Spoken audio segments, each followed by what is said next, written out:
Doctor Mohammad Yunus এখন কোথায়? ক্ষমতা হস্তান্তরের পর কি করছেন তিনি? বাংলাদেশের নতুন সরকার গঠনের পর একটি প্রশ্ন ঘুরপাক খাচ্ছে মানুষের মনে। নোবেলজয়ী অর্থনীতিবিদ ও সাবেক প্রধান উপদেষ্টা মোহাম্মদ ইউনূস এখন কোথায়? তিনি কি সক্রিয় রাজনীতিতে থাকছেন নাকি ফিরে গেছেন তার পুরনো কর্মজীবনে? আজকের এই প্রতিবেদনে থাকছে তার বর্তমান অবস্থান ও ভবিষ্যৎ পরিকল্পনা নিয়ে নির্ভরযোগ্য তথ্য। নতুন সরকারের কাছে দায়িত্ব হস্তান্তরের পর নোবেলজয়ী অর্থনীতিবিদ ডক্টর মোহাম্মদ ইউনূস বর্তমানে ঢাকাতেই অবস্থান করছেন। বিভিন্ন গণমাধ্যমের সূত্র জানা গেছে তিনি সাময়িকভাবে রাষ্ট্রীয় অতিভবন যমুনায় অবস্থান করছেন এবং খুব শীঘ্রই নিজ বাসভবনে ফিরে যাওয়ার প্রস্তুতি নিচ্ছেন। দায়িত্ব শেষ হওয়ার পর আবারও তার প্রতিষ্ঠিত সংস্থা ইউনূস সেন্ট্র এর কার্যক্রমে যুক্ত হয়েছেন।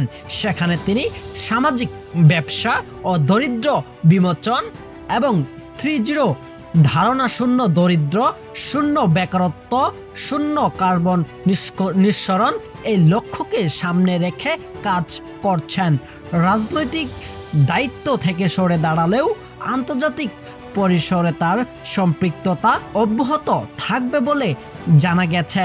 বিভিন্ন আন্তর্জাতিক সম্মেলন ও সামাজিক উদ্যোগে অংশ নেওয়ার পরিকল্পনাও রয়েছে তার। বিশ্লেষকরা বলছেন ডক্টর ইউনূস আপাতত সক্রিয় দলীয় রাজনীতিতে ফিরছেন এমন কোনো ইঙ্গিত পাওয়া যায়নি, বরং তিনি তার দীর্ঘদিনের সামাজিক ব্যবসা ও বৈশ্বিক উন্নয়নের ভাবনার দিকেই মনোযোগ দিচ্ছেন। সব মিলিয়ে বলা যায় ক্ষমতা হস্তান্তরের পর ডক্টর মোহাম্মদ ইউনূস বর্তমানেই দেশেই অবস্থান করছেন এবং তার পুরনো কর্মপরিধি সামাজিক ব্যবসা ও মানব কল্যাণমূলক কর্মকাণ্ডেই নিয়ে ব্যস্ত সময় পার করছেন। তবে ভবিষ্যতে তিনি কোনো নতুন ভূমিকায় আসবেন কিনা তা সময়ই বলে দেবে।